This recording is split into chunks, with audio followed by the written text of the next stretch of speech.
Thank you, Madam Chair. Before I begin, I want to comment on the announcement this morning that Michael Whitaker will resign on January 20th. I want to thank him for his service. He was confirmed without a single no vote, a testament to his experience, his judgment, and his apolitical nature. When he took the job, I asked him to focus on keeping the flying public safe and to stay out of politics. And he has ably led the agency during a challenging period, and I want to thank him for his public service. On January 11th, 2023, the nation experienced its first nationwide ground stop of air travel since 9/11. This ground stop resulted in roughly 10,000 flights being canceled and days of delays for travelers. What could have prompted this grounding of air travel? It wasn't weather or some airline experiencing operational difficulties. It was because the FAA's NOTAM system, which delivers crucial safety information to pilots, experienced a technical glitch. NOTAM has been used since 1947, and while the technology has evolved from the original telephone system, the current system has not been updated in over a decade. In fact, the most recent change to NOTAM was when the Biden administration changed Notice to Airmen to Notice to Air Missions. I think the American people would have preferred the administration focus on modernizing the antiquated system over obsessing on gendered language. In response to this massive failure, the FAA conducted a review of more than 100 critical systems for air traffic in this country. Notably, of the systems the FAA evaluated, roughly a third of these systems were unsustainable. Even more concerning, the Government Accountability Office, the GAO, looked at the FAA's assessment and discovered that the FAA didn't have plans to modernize 17 systems that were, quote, most at risk. This is completely unacceptable. Air traffic facilities and radars need improvement. Based on FAA data, the reliability of the FAA's radar fleet is declining. They are online less often, unscheduled and scheduled outages last longer, and it takes longer to restore service when radar does break down. The United States should be a leader in aviation technology.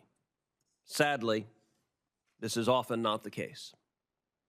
Not only does the report deliver a harsh assessment of decades of sustainment efforts, it also presents a bleak picture when one considers the funding wasted on doomed projects. For example, the GAO identified one ATC system that needed additional funding for modernization just 2 years after it was completed. Other projects took more than 10 years to complete, becoming obsolete almost as soon as they were deployed. The FAA has long been plagued by difficulties in maintaining and modernizing ATC systems, especially the NextGen project. NextGen was first developed in the early 2000s and has largely failed to deliver on the promised benefits. As projects finish, they quickly become outdated, underscoring the problem of such slow modernization. The FAA Reauthorization Act of 2024 addresses the problems with NextGen, requiring the FAA to finish development of NextGen and to sunset the office by the end of next year. Before the FAA can embark on another wholesale modernization project, the law requires the FAA to present the business case for the project to Congress, ensuring that the FAA conducts the analyses necessary to identify feasible benchmarks for the NAS before starting the next big project. The breadth, scale, and sheer number of these challenges should cause us to question the fundamental structure and operations of the FAA. Is this the right model for air traffic control?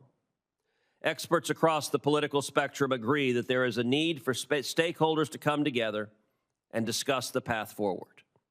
In November 2023, the National Airspace Systems Safety Review Team, appointed by the FAA, submitted an independent report to the FAA and to Congress, focused on improving safety in the NAS, which included evaluating the reliability of the Air Traffic Organization and the NAS. Administrator Michael Whitaker has also said the aviation community should be evaluating alternatives to insulate the agency from political disruptions. I agree. Congress should discuss and consider creative alternatives to ensure that the national airspace system reliably works for all users, particularly as new aviation transportation technology enters the market. The conclusions from the GAO report are numerous, but they all point to one clear conclusion. The status quo of how the FAA modernizes our ATC is unacceptable. Our nation should be the leader in the field, and instead we are stuck with technology that is outdated almost as soon as it is introduced into the airspace. I applaud the thousands of air traffic controllers who safely manage thousands of flights, but broader conversations about how we modernize our air traffic system are desperately needed. The American people deserve an operation that uses its funding wisely, is innovative while ensuring safety, and is also world-leading in reliability. As chairman next year, I intend to focus heavily on the status of the airspace and what changes may be necessary to enhance its efficiency and reliability. Thank you.